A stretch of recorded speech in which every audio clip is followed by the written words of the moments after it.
Bismillahirrahmanirrahim. Assalamualaikum warahmatullahi wabarakatuh. Alhamdulillahi rabbil alamin. Wassalatu wassalamu ala rasulillahil karim, nabiyyina wa sayyidina Muhammadin wa ala alihi wa sahbihi ajma'in, wa ba'd.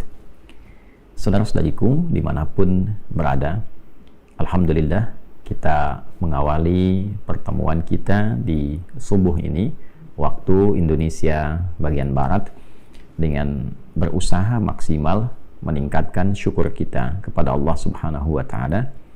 Alhamdulillah, tsumma alhamdulillah, tsumma alhamdulillah yang telah memberikan kita kesempatan untuk menjalani ibadah mulia, istimewa, begitu agung di bulan Ramadan ini.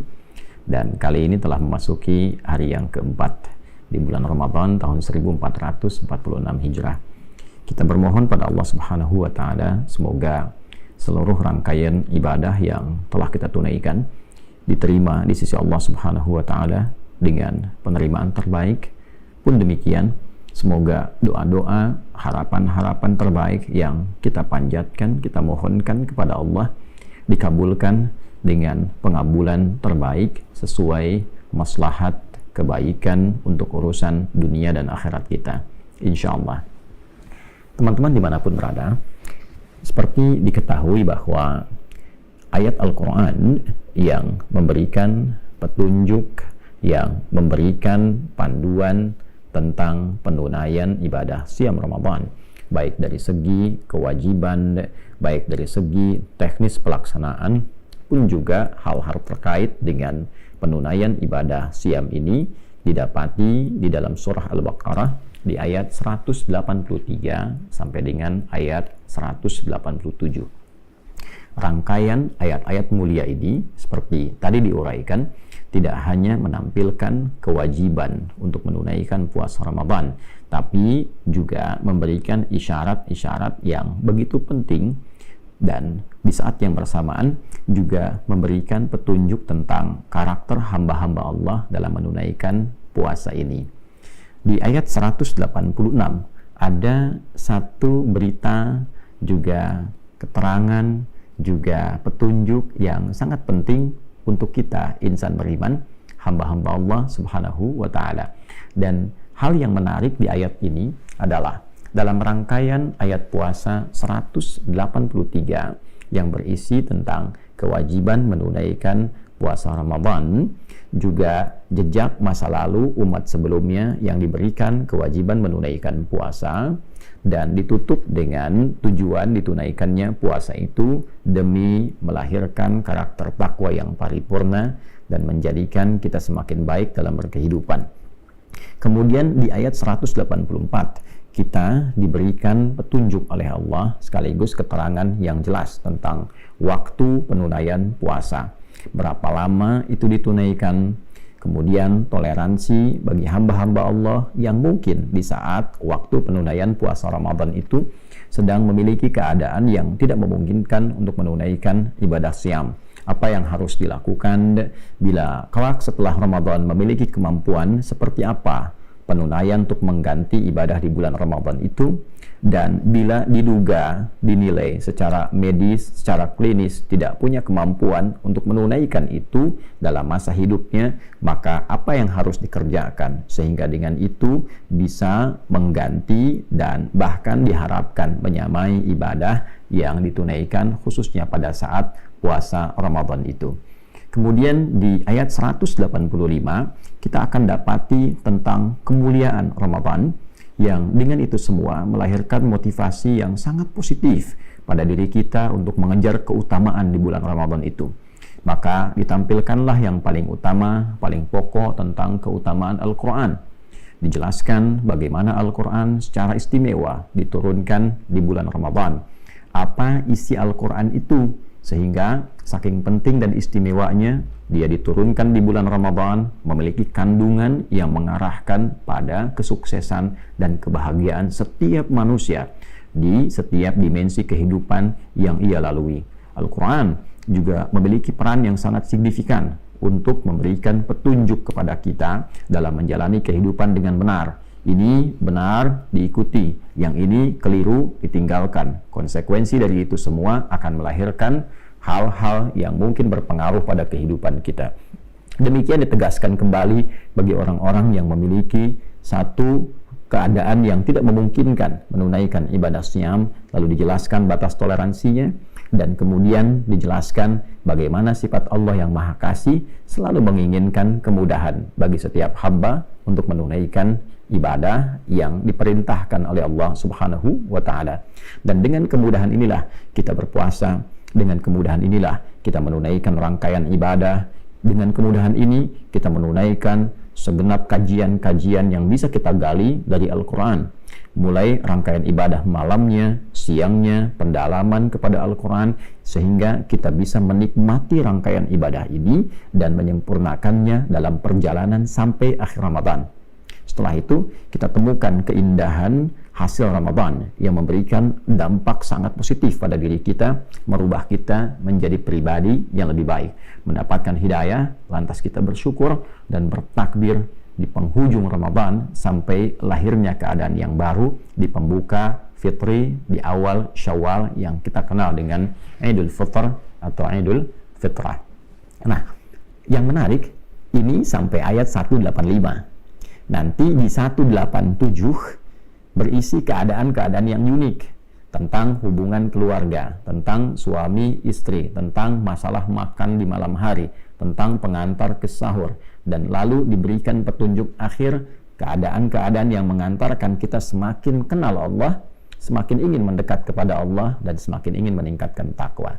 Di sela-sela 183, 184, 185 ke 187 tiba ada ayat 186 yang bunyinya kurang lebih demikian. A'udzubillahi minasyaitonirrajim. Bismillahirrahmanirrahim. Wa idza sa'alaka 'ibadi 'anni fa inni qarib ujibu da'watad da'i idza da'an falyastajibu li wal yu'minu bi la'allahum yarshudun. Wa idza sa'alaka ibadi, dan bila hamba-hambaku bertanya kepadamu ya Muhammad sallallahu alaihi wasallam, anni, tentangku. Dalam satu riwayat tentang asbabun nuzul turunnya ayat ini, ada yang bertanya di mana Allah, ada yang bertanya ingin mendekat kepada Allah, ada juga dugaan ingin memohon kepada Allah. Apakah harus memohonnya dengan cara yang keras, ataukah lembut, ataukah memohonnya seperti apa? Hal-hal terkait dengan aspek-aspek keinginan untuk mendekat kepada Allah Subhanahu wa Ta'ala. Teman-teman, ada yang menarik di beberapa kajian ayat ini, dan saya juga tampilkan di buku yang pernah saya tulis mengenai makna ayat puasa. Kita urai dari setiap lafaz yang mungkin kita dapati untuk dijelaskan. Bila ada kata idza bertemu dengan infinitif berupa kata kerja bentuknya lampau, sa'ala, kan? Ka-nya itu menunjuk pada Nabi Muhammad sallallahu alaihi wasallam. Sa'ala yas'alu. Kata kerja infinitif fi'il madhi bertemu dengan idza, maka maknanya itu istiqbal. Hal wal istiqbal. Jika ada yang bertanya padamu, kejadian di masa Nabi SAW terjadi, ada yang tanya pada Nabi, kemudian turun ayat ini. Tapi juga pesannya memberikan kesan bahwa tidak hanya di era Nabi, nanti pun bahkan sepeninggal Nabi Muhammad SAW akan ada di antara hamba-hamba Allah yang memiliki kesan demikian, ingin mendekat kepada Allah, mencari untuk menemukan Tuhan, di mana Allah, dan seterusnya. Kan? Nah, siapa mereka itu? Maka mereka adalah ibadi. Ini indah sekali kalimatnya, ya. Ibad jamak dari kata abdun, ya, untuk menunjuk pada sosok yang ingin meningkatkan ibadah, kedekatannya, kehambaannya kepada Allah Subhanahu wa Ta'ala. Abdun itu hamba, cara menghamba kita dengan beribadah. Maka turunan dari kata abdun ini muncul bentuknya berupa ibadah, ya. Dari kata abada ya'budu, kita katakan iyyaka na'budu, ya Allah, hanya kepada Engkau, khusus hanya padamu kami menghamba. wujud kami ibadah, untuk menunjukkan kami hamba, kami ibadah, kami salat. Ya, innani anallahu la ilaha illa ana fa'budni wa aqimis salata li dzikri. Demikian Al-Qur'an surah ke-20 Thaha di ayat ke-14. Ketika kita mendeklarasikan hanya Allah Tuhan kita, kata Allah, sungguh akulah satu-satunya Tuhan yang layak dipertuhankan. Kalau engkau sudah bertuhan kepada aku, maka menghambalah. Caranya sembah aku dengan cara menunaikan salat, supaya terkoneksi kehambaan kita kepada Allah Subhanahu wa ta'ala. Maka orang yang menghamba dengan beribadah kepada Allah namanya abdun, jamaknya disebut dengan ibadun. Nah, hamba-hamba inilah yang kadang ingin mendekat kepada Allah, bertanya, mencari cara mendekatnya seperti apa, ingin berdoa bagaimana, kan? Di mana Allah, dan seterusnya. Nah, golongan ini oleh Al-Quran dibagi dua bagian. Dan inilah nanti yang akan tampak dalam suasana Ramadan. Golongan pertama, ada hamba-hamba yang memang sudah melatih diri dengan ketaatan, sehingga menjadi pribadi yang baik. Ya, sebelum Ramadan pun sudah merasa dekat dengan Allah, sehingga turun kasih Allah pada dirinya. Kasih Allah yang diberikan dalam kehidupan dunia secara luas tanpa batas disebut dengan Rahman. Maka hamba-hamba ini ketika mendapatkan pancaran kasih dari Allah Subhanahu wa ta'ala, akibat kedekatan yang ia bangun dengan Allah, dia menghamba bahkan sebelum datang Ramadan, dia tunaikan sholat dengan baik, bahkan dia kejar sunnahnya siang dan malamnya, dia tilawah Al-Quran, maka mendapatkan pancaran cahaya Ar-Rahman. Pancaran cahaya inilah yang membuat dia semakin berkasih sayang dalam kehidupan. Karena Allah Maha Kasih, Maha Sayang, ketika hamba mendapat pancaran itu, maka lahirlah sifat kasih dan sayang dalam dirinya. Pribadinya lembut, baik, dan disifati golongan pertama ini di dalam Al-Quran, surah Al-Furqan, surah yang ke-25, di ayat ke-63, dengan sebutan Ibadur Rahman. Ibad menunjuk pada hambanya, Ar-Rahman menunjuk pada Allah Subhanahu wa ta'ala yang memiliki kasih sayang luas dan terbatas dalam konteks kehidupan dunia ini. Nanti di akhirat sifat kasihnya yang luas tanpa batas untuk orang beriman disebut Rahim. Kita katakan Bismillahirrahmanirrahim untuk memohon kasih itu di kehidupan dunia sampai dengan akhirat. Maka ketika disatukan sifat hamba ini, maka disebut dengan ibadah rahman. Wa ibadur rahmanil ladzina yamshuna 'alal ardi hauna wa idza khatabahul jahiluna qalu salama. Ya, dan hamba-hamba Allah yang taat, hamba-hamba Allah yang mendapatkan pancaran kebaikan-kebaikan, hamba-hamba Allah yang Allah punya sifat kasih yang luas itu. Di antara ciri hamba-hamba ini adalah orang-orang yang beraktivitas di bumi itu dengan penuh kedamaian.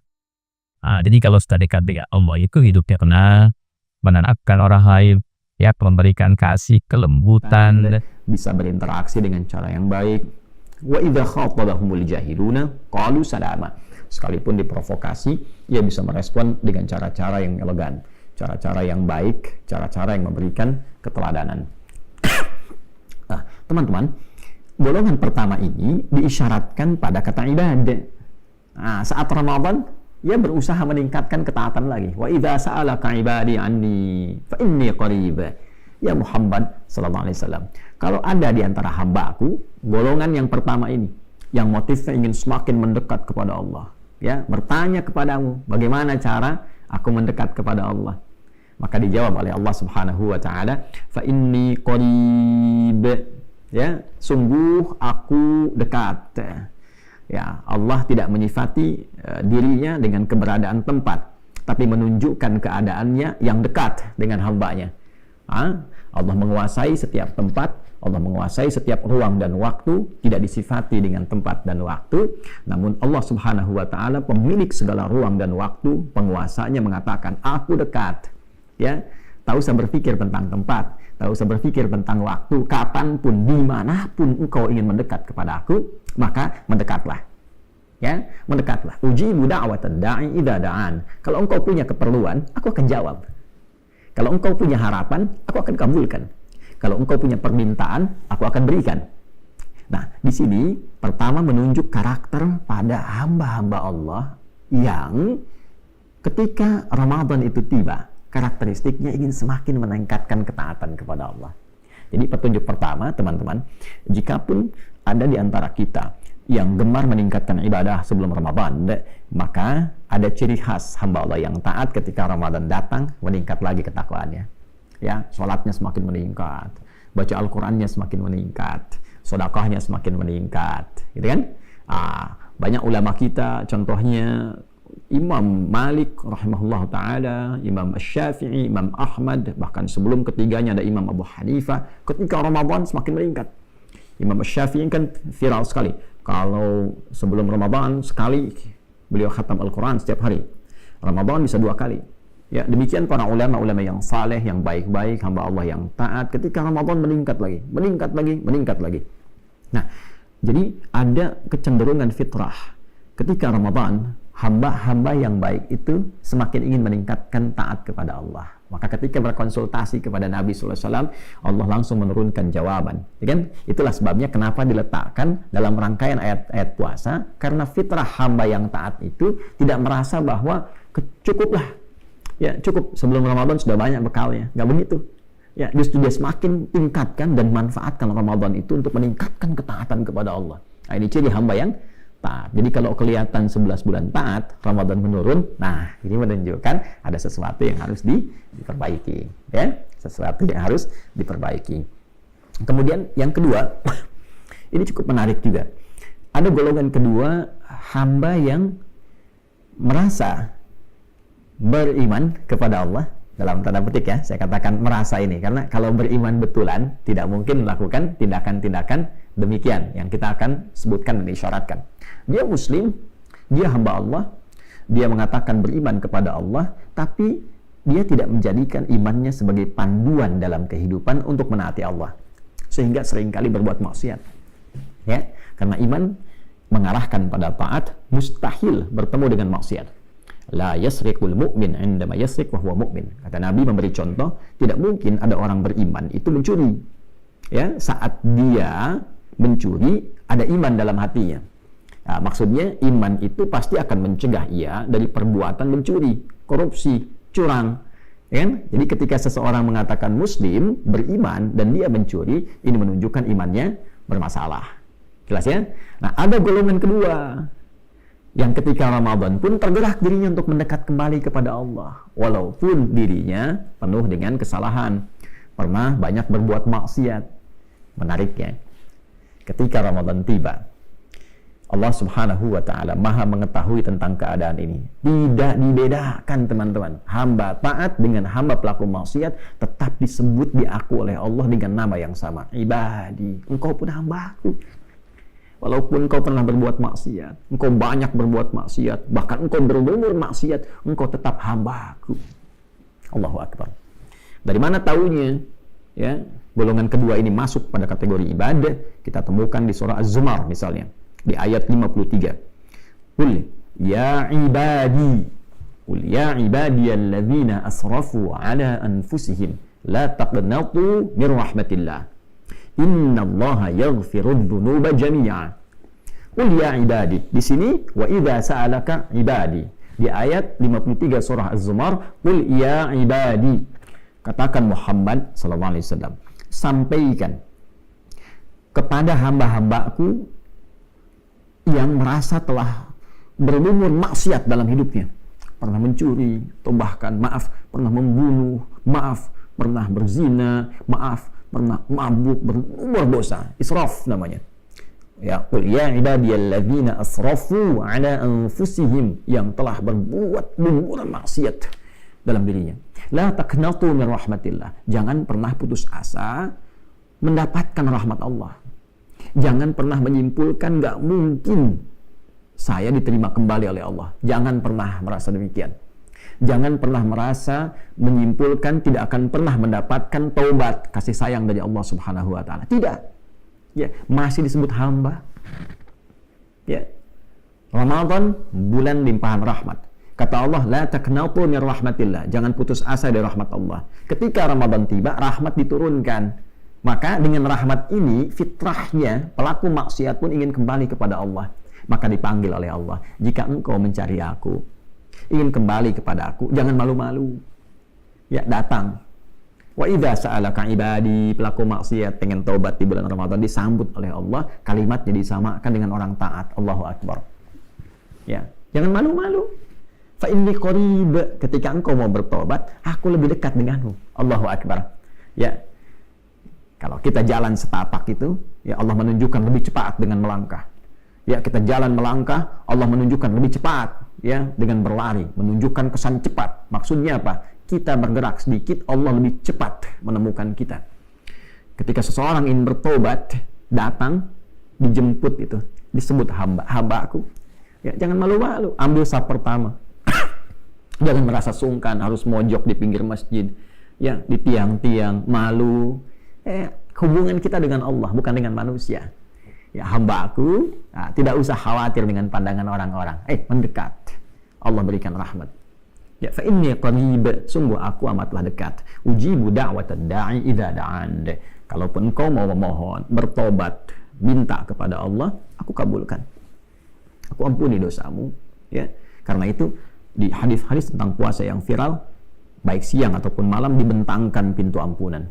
Man shoma ramadhana imanan wa ihtisaba ghufira lahu ma taqaddama min dhanbi. Siapapun yang menunaikan puasa Ramadan dengan dasar keimanan, yakin dengan Allah, ikhlas karena Allah, berusaha memperbaiki diri, niatnya benar, maka berpotensi diampuni seluruh dosa-dosa yang pernah dikerjakan. Dia datang, dia tobat, malamnya dia sholat. Man qama lailatal qadri, riwayat lain, man qama ramadhana imanan wa ihtisaba ghufira lahu ma taqaddama min dhanbi. Malamnya dia bangun sholat, dia nangis, ingat dosa-dosanya, ya, ingat kesalahannya. Maka kata Allah melalui lisan Nabi Muhammad SAW, disabdakan oleh Nabi, siapapun yang bangun malam bertepatan dengan malam Al-Qadar, atau dia bangun di malam Ramadan, dia tunaikan sholat, ikhlas karena Allah, dengan imannya, dia ingin perbaiki dirinya, taubat dia, diampuni seluruh dosa-dosa yang pernah dia kerjakan selama hidupnya. Lantas dia berkata, seperti Nabi pernah mentalkinkan doa ini pada lisan Sayyidah Aisyah radhiyallahu taala anha, Allahumma innaka afuwun tuhibbul afwa fa'fu anni. Ya Allah, sungguh engkau maha pemaaf. Aku mengakui banyak berbuat salah dalam hidup, dan engkau mencintai seluruh sifat kemaafan. Engkau mencintai hamba-hamba yang ingin kembali kepadamu.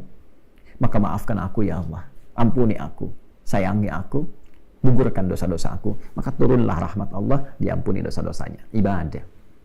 Falyastajibuli, maka cepat respon seruan Allah ini. Maka ayo pelaku yang taat mendekat, yang maksiat pun mendekat, respon. Ini Allah sudah kasih. Kalau dengan segala pemberian, tawaran, bentangan, kemuliaan ini belum juga ada hamba yang ingin bertobat, maka dengan cara apa lagi Allah ampuni dosanya? Saat sebagian orang sudah meninggal tidak mendapatkan Ramadan, kita diberi kesempatan masih mendapatkan Ramadan sampai hari keempat ini. Kalau kita orang baik, boleh jadi diinginkan oleh Allah, pahalanya semakin meningkat sehingga potensi mendapatkan surga tertinggi bisa kita raih. Potensi bertemu dengan Nabi sangat besar kita dapatkan. Jika kita termasuk golongan pelaku maksiat, maka potensi mendapatkan ampunan Allah, dibersihkan dari dosa itu betapa terbuka dan lapang. Falyastajibuli. Cepat respon seruan Allah ini, mendekat, taubat, minta kebaikan. Ya, jangan hanya saat dipanggil nggak datang, tapi saat punya keperluan manggil Allah tuh kencang gitu kan, ya. Tapi selama ini tidak direspon seruan Allah, maka rumusnya pakai, ya Allah panggil kita cepat datang, bahkan sebelum dipanggil kita hadir itu, ya. Maka feedbacknya apa? Bahkan sebelum kita meminta, Allah mengabulkan dengan meringankan masalah kita, sehingga seakan-akan kita tidak punya persoalan dalam kehidupan ini.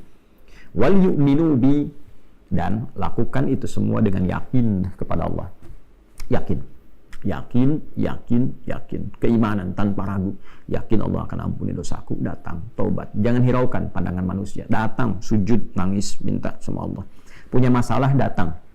Ya, masalah keuangan, masalah kehidupan rumah tangga, datang Ramadan, minta sujud, minta sama Allah. Ya, mungkin persoalan datang nggak selesai karena belum takwa, ya. Masih ada maksiat yang belum terbuka, hijabnya itu belum dibuka, ke orang tua masih belum baik dan sebagainya. Ya, setelah itu la'allahum yarshudun, Semoga dengan itu engkau mendapatkan kesadaran, petunjuk ya untuk menapaki kehidupan yang lebih baik. Ramadan, teman-teman. Ramadan dibentangkan berbagai macam kemuliaan. Saat kita menikmati ibadah Ramadan, ada bagian dari keinginan kita untuk mendekat kepada Allah. Semakin dekat, semakin meningkatkan taat, ataupun juga mendekat untuk menghilangkan maksiat, sehingga setelah Ramadan selesai, dua golongan hamba ini kembali mendapatkan kebersihan fitrahnya, kembali ia kepada keadaan fitrahnya, kembali ia bisa makan lagi, minum lagi dengan keadaan yang berbeda dari sebelumnya. Maka Idul Fitr memberikan kenikmatan berbeda untuk orang-orang yang mau mengamalkan dan meresapi apa yang Allah tunjukkan di ayat ini. Semoga kita digolongkan oleh Allah Subhanahu wa taala pada golongan hamba-hamba yang mau mendekat kepadanya dengan taat, mau mendekat kepadanya dengan bertobat, dan semoga dengan itu semua kita menjalani kehidupan ini dengan lebih baik, hayatan thayyibah, dan bila pun wafat dalam keadaan husnul khatimah. Semoga bermanfaat. Maafkan saya, Adi Hidayat. Subhanakallahumma rabbana wa bihamdika asyhadu an la ilaha illa anta nastaghfiruka wa natubu ilaik. Wa akhiru da'wana alhamdulillahi rabbil alamin. Assalamualaikum warahmatullahi wabarakatuh.